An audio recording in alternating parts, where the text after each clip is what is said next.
This story is titled Jobless Ex-Fiancée Returned for Her Stuff. I opened her suitcase and told her the truth. Hey everyone! We're so close to hitting 25,000 subscribers. Let's make it happen together before the new year. Hit that subscribe button and be part of this amazing journey with me. Let's do this. Now let's start the video. OP starts by saying, I'm 34, and about a month ago, my fiancé, who's 33, ended our 9-year relationship. 9 years, just gone. She didn't do it with a fight or even a big conversation. No, she sat me down one evening and said, I don't love you anymore. That was it. No warning, no buildup. She didn't seem upset or conflicted about it either. It was like she'd already moved on in her head, and I was just catching up. I asked her if I'd done something wrong. Maybe I'd missed something, some sign she was unhappy, or a problem she wanted to talk about. But she just shook her head and said, No, you didn't do anything wrong. I've just fallen out of love. I don't think I've ever felt more blindsided in my life. It's not like I thought we had the perfect relationship, but we were solid, or so I thought. I loved her, and I genuinely believed we were building a life together. I supported her in everything, even when she decided she didn't want to work anymore. For 7 years, I was happy to take care of her, because I loved her and thought we were a team. But apparently, she didn't see it that way. I sat there in shock, trying to process what she'd just said. She seemed so calm, like this was no big deal. Meanwhile, my head was spinning. I asked her if this was really what she wanted, if there was anything I could do to fix things. She just nodded and said, Yes, this is what I want. At that point, I realized there was nothing more to say. I wasn't going to beg her to stay if she didn't want to be with me. So, I told her to pack some clothes and stay at her sister's for a while. I needed time to think, and I couldn't do that with her in the house. She wasn't happy about that. She asked why she had to leave, saying it was her home too. I reminded her that she was the one breaking things off, not me. I also asked for her house key, which really seemed to annoy her, but she handed it over after a bit of back and forth. Watching her pack her things and leave was surreal. 9 years together, and she was gone in less than an hour. That night, I just sat in the living room, staring at the walls.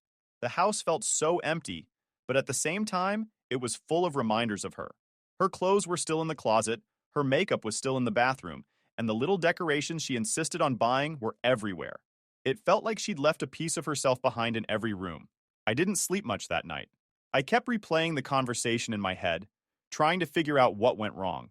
I'd given her everything: love, support, stability, and it still wasn't enough. The next morning, I woke up to a house that felt way too big for one person. I knew I had to start figuring out what to do next, but I couldn't bring myself to do anything just yet. I wasn't ready. The day after the breakup, I woke up to a quiet, empty house. It was suffocating. Everywhere I looked, there were reminders of her. The closet full of her clothes, the random knickknacks she loved decorating with, even the mug she always used for her morning coffee. It was like she was still there, even though she wasn't. That same afternoon, she called. I almost didn't answer, but curiosity got the better of me. Maybe she'd had second thoughts? Maybe she wanted to talk things out?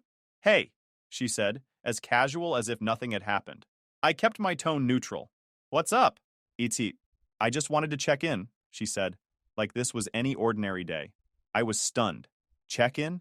We'd been together for 9 years, and she ended it just yesterday. What was there to check in on? So, I asked, trying to keep my voice steady. You're really sure about this? Yeah, she said, without hesitation. This is what I want. I felt a lump in my throat but forced it down. Okay, I said. If that's the case, I need to start making some changes. What kind of changes? She asked, her tone still infuriatingly casual. I explained that I'd be removing her from the car insurance, canceling her phone plan, and cutting off her access to the joint bank account. It wasn't out of spite, it was just practical. What? Why would you do that? She asked, suddenly defensive. Because we're not together anymore, I replied. Why would I keep paying for those things when you've decided to end the relationship? She accused me of being petty, of trying to punish her for breaking up with me. Her words stung, but I stood my ground. It's not petty, I said. It's reality. You can't expect me to keep taking care of you like I did when we were together. That's not how this works. She didn't take it well. She kept saying I was being unfair, that I was leaving her with nothing. I reminded her that this was her decision, not mine. She chose to leave, and these were the consequences. Over the next few days, I started putting things into motion. First, I called the insurance company and removed her from the policy for the car I owned. Then, I canceled her phone plan. She hadn't been paying for it anyway. It was under my account. Finally, I went to the bank and closed the joint account she had access to. Each step felt like I was taking back a piece of myself. It wasn't about punishing her. It was about reclaiming my life. Of course, she didn't see it that way. She sent me a flurry of texts accusing me of being vindictive and heartless. She said I was making her life harder than it needed to be. "You're making me start from scratch," one message read. "I don't have anything now. How is that fair?" I didn't respond. What could I say? She was acting like I owed her something, like it was my job to make sure she was okay, even after she'd left me. Through mutual friends, I found out she was staying with her sister and struggling to adjust to her new reality. She hadn't worked in 7 years, so she had no recent experience to put on a resume. Apparently, she'd applied to a few places, but no one called her back. One night, she called me again, this time asking if I'd let her keep the car, just until I get back on my feet. "Absolutely not," I said. "Why not?" "You have another car," she snapped. "Because it's mine," I replied. "I paid for it, and I need it." "You're being so cruel," she said, her voice trembling. "You're leaving me with nothing." "I thought you cared about me." "I did care," I said, trying to stay calm. "I cared for 9 years. I took care of you, supported you, and gave you everything you needed. But you made the decision to end that. You can't expect me to keep taking care of you when we're not together anymore." She hung up on me. By the end of the week, I'd cut all the strings. The car was mine again, the phone plan was canceled, and the joint account was closed.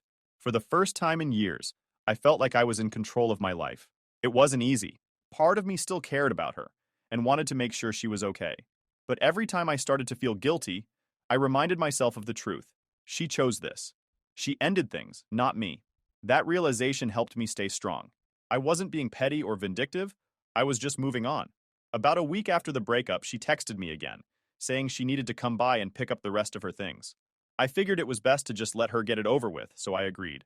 Honestly, I didn't want her stuff sitting around the house any longer than it had to. She showed up the next evening carrying a suitcase. She barely said hello as she walked past me into the house, heading straight to the bedroom. I stayed in the living room, trying to give her space, but I could hear her rummaging around. Drawers opening and closing, hangers clattering. Every sound grated on my nerves. After a while, she came into the living room holding my laptop. "What are you doing with that?" I asked, already feeling the tension rising. "I'm taking it," she said matter-of-factly. "I use it all the time anyway." I couldn't believe what I was hearing. "No, you're not," I said firmly. "That's mine. I paid for it. Just because you used it sometimes doesn't make it yours." She gave me this exasperated look, like I was being unreasonable. "Are you serious right now? After everything, you're going to argue over a laptop?" "Yeah, I am," I replied. "Because it's mine." Her expression shifted from annoyed to angry. "Wow, petty much?" she snapped, clutching the laptop tighter. That's when I decided to check her suitcase. Something about the way she was acting made me suspicious. "What are you doing?" she asked, stepping in front of me as I reached for the suitcase. "I'm looking," I said, brushing past her and unzipping it. Sure enough, it was full of things that didn't belong to her. My headphones, a set of kitchen knives I'd bought last year, even a hoodie she always borrowed but never asked to take. I started pulling the items out one by one. "Care to explain this?" I asked, holding up the headphones. She crossed her arms and glared at me. "I use those all the time. You never even noticed." "That doesn't make them yours," I shot back. "Just because you use something doesn't mean you get to take it when you leave." She started yelling, accusing me of being cruel and petty, of trying to make her life harder. "It's just a few things. You don't even need them." "That's not the point," I said, trying to stay calm. "The point is, they're not yours to take." At that point, I'd had enough. "You can take your clothes, your makeup, and your personal stuff, but everything else in this house? It's mine. You didn't work for it, and you don't get to just walk away with whatever you want." Her face crumpled and she started crying. "I can't believe how heartless you're being," she sobbed. I stood firm. "I'm not being heartless. I'm just not letting you take things that don't belong to you." She kept crying, saying I was punishing her, that I was trying to make her miserable. But I didn't back down. Finally, I told her, "You've got everything you came for. It's time for you to leave." That night, she sent me a long, rambling text. It was full of the same accusations. I was being unfair. I was making her life impossible. I was punishing her for breaking up with me. I didn't bother responding. At this point, it felt like no matter what I said, she would twist it into something else to paint herself as the victim. Over the next few days, I started going through the house and packing up the rest of her stuff. There wasn't much left. Just a few odds and ends she hadn't bothered to take. I put everything into a box and left it in the corner of the garage. I considered texting her to come pick it up, but honestly, I didn't want to deal with her anymore. If she wanted it, she could ask for it. I wasn't going to chase her down to return her things. Mutual friends started reaching out, saying she'd been complaining about me to anyone who would listen. According to her, I was this bitter, vindictive ex who was doing everything in my power to make her life miserable. It was frustrating, but I didn't let it bother me too much. People could believe whatever they wanted. I knew the truth, and that was enough for me.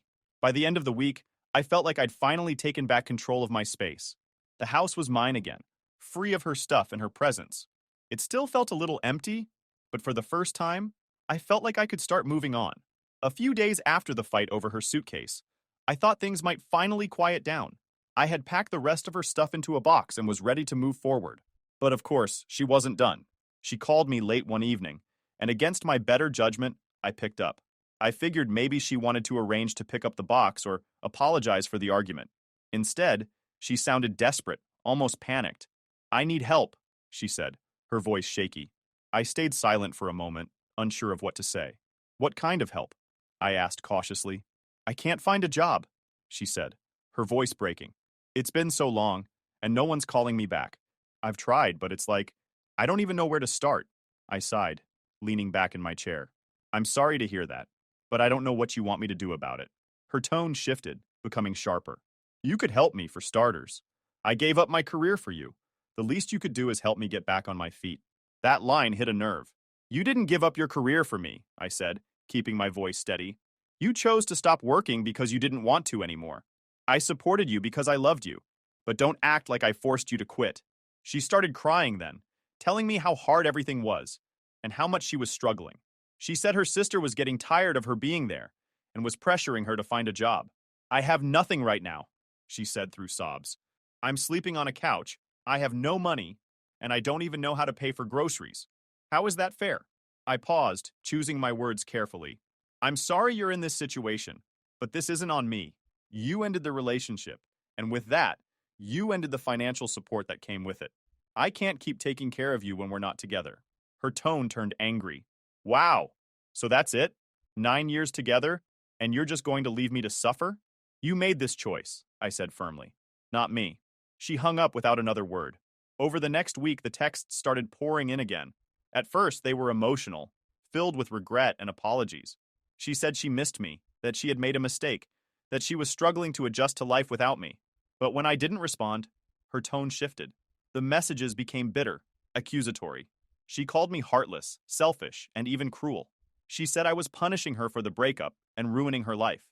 It was hard to read, but I forced myself to stay firm. I knew if I caved now, it would never stop. Through mutual friends, I started hearing more about how she was doing. Apparently, her sister had given her an ultimatum: find a job within a month or move out. She was applying everywhere she could think of, but no one was calling her back. After 7 years out of the workforce, she didn't have much to put on her resume.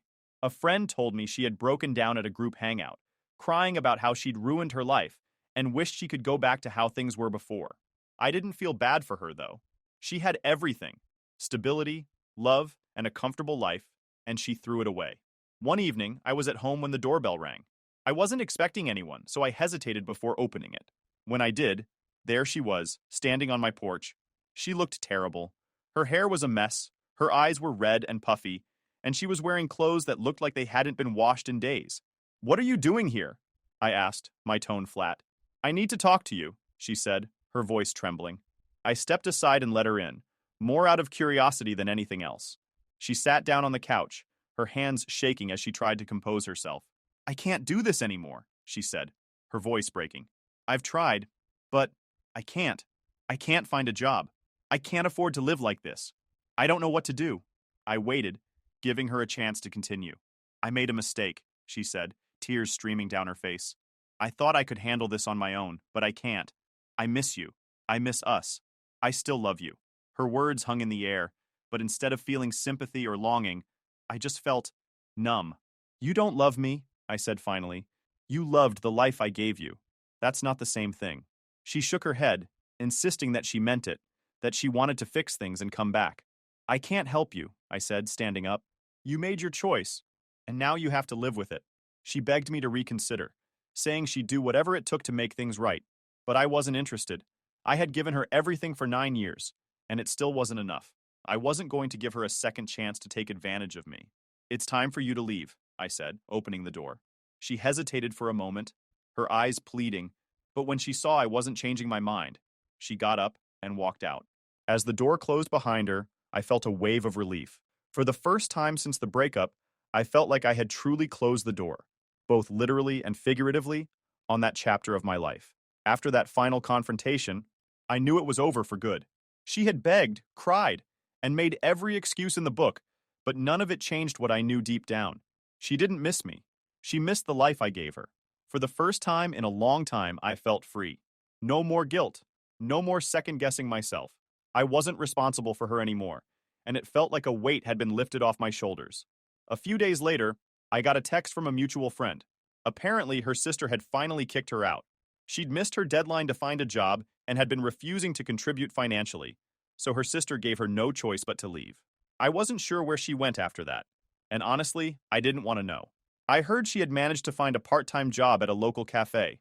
It wasn't much, but it was enough to keep her afloat. Barely. She was staying in a tiny apartment, scraping by with what little she had. Mutual friends told me she was miserable, constantly complaining about how hard life was and how unfair everything had been. But here's the thing. I didn't feel bad for her. She made her choices. She decided to leave me, and she had to live with the consequences. Around that same time, I started seeing someone new. Her name's Natalie, and she's everything my ex wasn't. We met through a mutual friend, and at first, I wasn't sure if I was ready to date again. But Natalie changed that. She's smart, independent, and hardworking. She has a great career as a project manager and her own place. She doesn't need me to take care of her. She's perfectly capable of standing on her own 2 feet. Being with her felt refreshing. For the first time in years, I was in a relationship where both people contributed equally. When I told her about my breakup, she was shocked at how much I'd done for my ex and how little I'd gotten in return. "You deserve better than that," she said. And for the first time, I actually believed it. One evening, while Natalie and I were having dinner, I got a notification on my phone. It was a message from my ex. She'd found a way to contact me through a new number. The message was long, emotional, and filled with regret. She said she couldn't find stable work, that she was barely making ends meet, and that she'd made a mistake leaving me. She ended the message by asking if I would consider letting her move back in, just until I get back on my feet. I showed the message to Natalie, who raised an eyebrow. "What are you going to do?" she asked.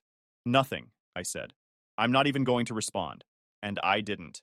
A few days later, my ex showed up at my house unannounced. Natalie was there with me when the doorbell rang. I opened the door, and there she was, looking even more disheveled than the last time I'd seen her. "I need to talk to you," she said, glancing at Natalie with thinly veiled irritation. "There's nothing to talk about," I said, keeping my voice calm. She started crying, launching into the same story I'd already heard. She was struggling. She had nowhere to go. She'd made a mistake. She begged me to let her move back in, saying she'd do whatever it took to fix things. But I wasn't having it. "You don't love me," I told her. "You love the life I gave you. That's not the same thing." She kept crying, insisting that she meant it, that she wanted to make things right. But I'd heard it all before. "I'm sorry you're struggling," I said, "but I'm not your safety net anymore. You made your choice, and you have to live with it. You don't get to come back just because things didn't work out the way you thought they would." She looked at me like she couldn't believe what I was saying, but I didn't care. I'd spent too long trying to take care of someone who never appreciated it. "It's time for you to leave," I said, stepping aside and holding the door open. She hesitated, her eyes darting between me and Natalie. Then, without another word, she turned and walked away. After the door closed, Natalie looked at me and smiled. "I'm proud of you," she said. And you know what? I was proud of myself too. For the first time in years, I was finally putting myself first. Now I'm focusing on my future with Natalie. She's been an incredible source of support, and she's helped me see my worth in a way I hadn't before. I'm happier now than I've been in years, and I'm excited about what's ahead. As for my ex, I don't know what happened to her after that night, and I don't care. She made her choices, and I made mine. And for the first time, I feel like I'm exactly where I'm supposed to be. Final update. A few months after our final conversation, I had almost forgotten about my ex. Life with Natalie was going great. We were traveling, making plans for the future, and just enjoying a healthy, balanced relationship. I wasn't keeping tabs on my ex, but then, one day, a mutual friend called me out of nowhere with some news. "You're not going to believe what happened," they started, almost laughing. Apparently, my ex had started dating someone new shortly after we broke up. This guy, let's call him Ethan, was flashy. Designer clothes, expensive cars, and constant Instagram posts of him living it up at fancy restaurants and resorts. She must have thought she hit the jackpot. Another guy who could give her the kind of life I had provided, maybe even better. Except Ethan wasn't who he claimed to be. At first, everything seemed perfect. He was showering her with gifts, taking her to high-end parties, and introducing her to what she probably thought was an elite circle of friends. She was living in what she called a dream. But here's the catch. Ethan was broke. The cars, leased, the parties, paid for on credit, the friends, a sketchy group of wannabe influencers and hustlers. Turns out, Ethan was running on borrowed time and borrowed money, and my ex had no clue. From what I heard, Ethan started asking her to help him out financially. It started small, covering a dinner here, paying for gas there, but then it escalated. He convinced her to open a credit card in her name, saying it would help them build a future together. She fell for it. It didn't take long for things to go downhill. Ethan's friends started coming around more often, borrowing money, crashing on her couch, and treating her place like a flophouse. She tried to keep up with their expensive lifestyle, probably thinking it would pay off in the long run. But the debts kept piling up, and Ethan started disappearing for days at a time. One day he left and didn't come back. He ghosted her completely, leaving her with maxed out credit cards, unpaid bills, and some very angry people knocking on her door. Turns out, those friends weren't just freeloaders. They were the kind of people who loan you money with strings attached. Big strings. A mutual friend who had stayed in touch with her told me what happened next. Apparently, a couple of these shady characters showed up at her apartment one evening, demanding repayment for some loans Ethan had taken out. She tried to explain that she didn't know anything about it, but they weren't buying it. They threatened her, told her that if she didn't pay up, there would be consequences. She panicked, of course, but what could she do? She didn't have the money. She tried calling Ethan, but his number was disconnected. She even went to his last known address, only to find out he'd skipped town. She was left to deal with the mess on her own. When I heard about all of this, I won't lie, I felt a mix of emotions. Part of me felt bad for her. No one deserves to be scammed or put in a dangerous situation. But another part of me couldn't help but think, this is what happens when you take people for granted. She wanted someone to give her an easy life, to take care of her so she wouldn't have to work or worry about anything. And instead, she ended up with someone who used her, just like she had used me. But the karma didn't stop there. With no way to pay off her debts, she was forced to sell most of her belongings. The designer bags and clothes she'd once flaunted were pawned off for pennies compared to what they were worth. She ended up moving into a tiny, run-down apartment in a bad part of town because it was all she could afford. She tried to pick up extra shifts at the cafe where she worked, but her boss wasn't willing to give her more hours. She started looking for a second job, but after so many years of not working, her resume was too weak. I even heard she tried reaching out to her family for help, but they weren't in a position to do much for her. Her sister, the one who had let her crash on the couch, had finally cut ties, saying she couldn't deal with the constant drama anymore. The final straw? She ended up getting sued by the credit card company for the debt Ethan left her with. She tried to argue that it wasn't her fault, but her name was on the account, so legally it all fell on her. From what I heard, she's now working with some debt relief program, scraping together what little she can to pay off what she owes. Meanwhile, I was thriving. Natalie and I were growing closer every day, and I was finally able to focus on my own goals without someone else's baggage holding me back. I didn't feel the need to keep tabs on my ex anymore, but the occasional updates from mutual friends reminded me of how far I'd come. She had made her choices, and now she was dealing with the fallout. Karma, as they say, doesn't miss.